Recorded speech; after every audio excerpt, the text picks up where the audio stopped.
চালিত মোবাইল প্ল্যাটফর্মে বসানো। লঞ্চ টিউবগুলো তাক করা আকাশের দিকে, পাশে ভারী সামরিক যান, সাজোয়া ইউনিট আর সামরিক কুচকাওয়াজের কড়া শৃঙ্খলা, যেন বুঝিয়ে দিতে চাচ্ছে এখনই যুদ্ধের জন্য প্রস্তুত উত্তর কোরিয়া। মঞ্চে দাঁড়িয়ে অভিবাদন গ্রহণ করছেন কিম জং উন, যিনি পরিচিত রকেটম্যান হিসেবে। পুরো দৃশ্যটি যেন একটি শক্তি প্রদর্শনের মহড়া। বন্ধু ইরান যখন বিপদে, তখন কি এভাবেই বার্তা দিতে চাইল পিয়ংইয়ং? এর মাধ্যমে স্পষ্টতই হুমকির মুখে পড়তে যাচ্ছে দক্ষিণ কোরিয়ার মার্কিন ঘাঁটিগুলো।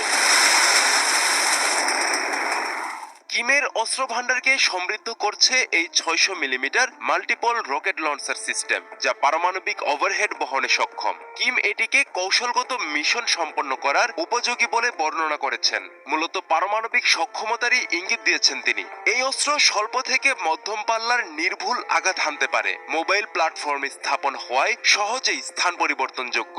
নিক্ষেপ করা যায় একযোগে বহু রকেট। সামরিক বিশ্লেষকদের মতে এটি প্রচলিত আর্টিলারির চেয়ে অনেক বেশি বিধ্বংসী, কারণ একই সঙ্গে একাধিক পারমাণবিক বা উচ্চ বিস্ফোরক রকেট ছুড়ে শত্রুপক্ষের প্রতিরক্ষা ব্যবস্থাকে ধ্বংস করা সম্ভব।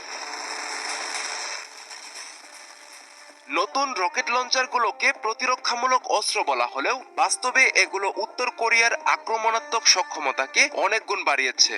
এর ফলে সরাসরি হুমকির মুখে পড়তে যাচ্ছে দক্ষিণ কোরিয়ার রাজধানী সিওল। দক্ষিণ কোরিয়ার মার্কিন ঘাঁটিগুলোও থাকবে ঝুঁকির মুখে।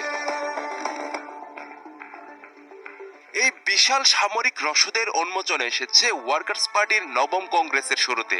অর্থাৎ এটি শুধু সামরিক ঘোষণা নয়, রাজনৈতিক বার্তাও। কিম তার দলের সামনে দেখাতে চেয়েছেন অর্থনৈতিক চাপ থাকলেও সামরিক সক্ষমতা অটুট। সাম্প্রতিক বছরগুলোতে উত্তর কোরিয়া ক্ষেপণাস্ত্র প্রযুক্তিতে উল্লেখযোগ্যভাবে অগ্রগতি দেখিয়েছে। এই নতুন 600 মিলিমিটার রকেট সিস্টেম যুক্ত হওয়ায় কিমের হাতে এখন আরো বৈচিত্র্যময় ট্যাকটিক্যাল নিউক্লিয়ার অপশন রয়েছে, অর্থাৎ কৌশলগত পর্যায়ে ছোট কিন্তু মারাত্মক পারমাণবিক হামলার সক্ষমতা।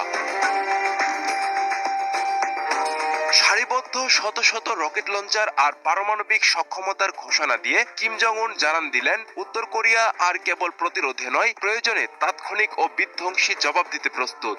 কোরীয় উপদ্বীপে শান্তির ভারসাম্য এখন আরো নাজুক, আর কিম আগের যে কোনো সময়ের চেয়ে অনেক বেশি শক্ত অবস্থানে।